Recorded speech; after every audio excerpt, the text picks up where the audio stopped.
Now, this may all be a bit sketchy, but I'll do my best to paint a picture of Feather.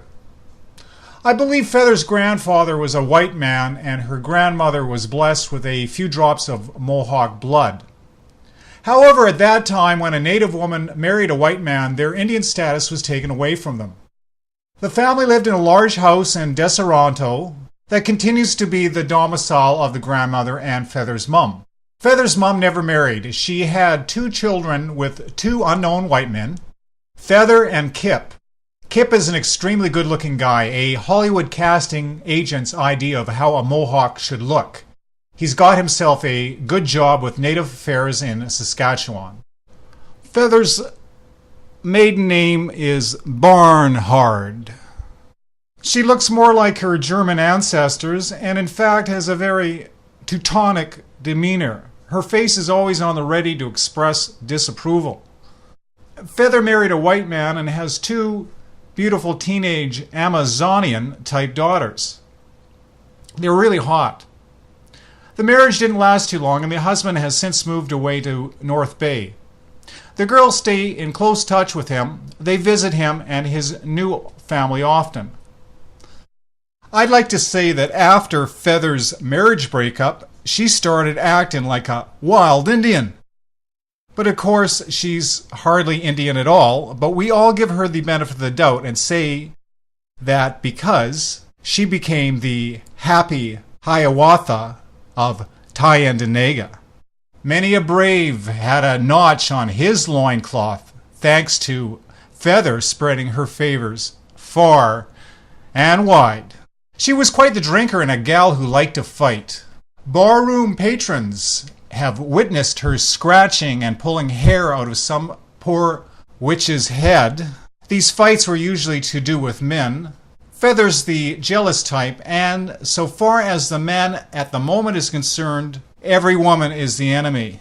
During these years of total abandon, Feather's digs were a room at Billy's place. Billy is a little gnome who doesn't bathe from one year to the next, who starts drinking as soon as he wakes up, along with his slatternly wife, live in a hovel.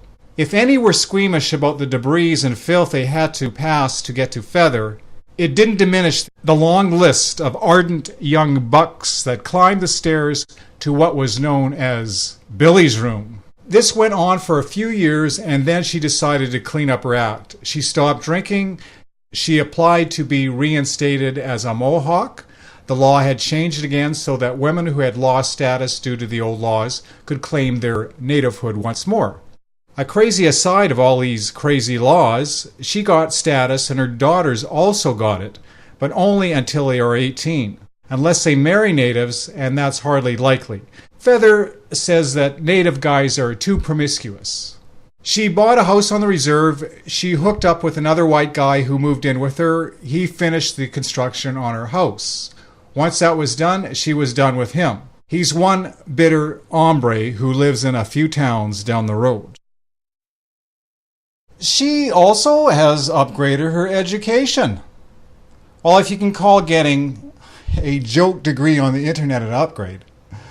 No matter, this entitled her to apply and get a job at the First Nations Technical Institute.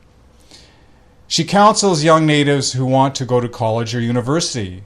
That's one part of her job.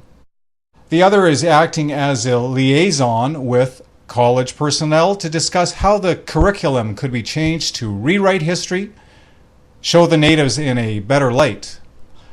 I'd like to be a fly on the wall in one of those meetings. This is a gal who never read a book, who thought the Americans were fighting the Israelis when they marched into Baghdad. Her ignorance is huge. Her reading the riot act to a bunch of professors must be hilarious. Or not. With this position, she gets a car, an expense account, a good salary, and about 12 weeks holidays. If she works more than 5 minutes past the workday, she is in overtime mode. This free lunch job, though, is slowly coming to an end. She's been cut to 4 days a week, and it's only a matter of time before someone at Indian Affairs realized that the Institute is a total bust. A white man started the Institute, and when he ran it, it was a going concern with a little bit of business making money as an offshoot. of the training and know-how the organization provided. However, in his infinite wisdom, the chief fired him saying he was stealing money. After the white guy left, and he got a huge settlement for defamation of character, he didn't steal a penny. All the business fell apart. Although Feather is very anti-drink these days, she met and was attracted to Pepper in a bar. Pepper, too, has done a lot of work in her home. New hardwood floors, new kitchen, etc. We're all afraid that Pep is going to go the way of the first white guy who helped her. He got a little money from the sale of property, and she promptly got him to buy her a new truck with all the trimmings.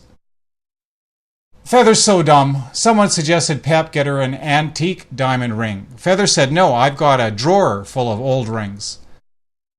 That's kind of like Elizabeth Taylor turning down the Hope Diamond that Richard Burton presented to her.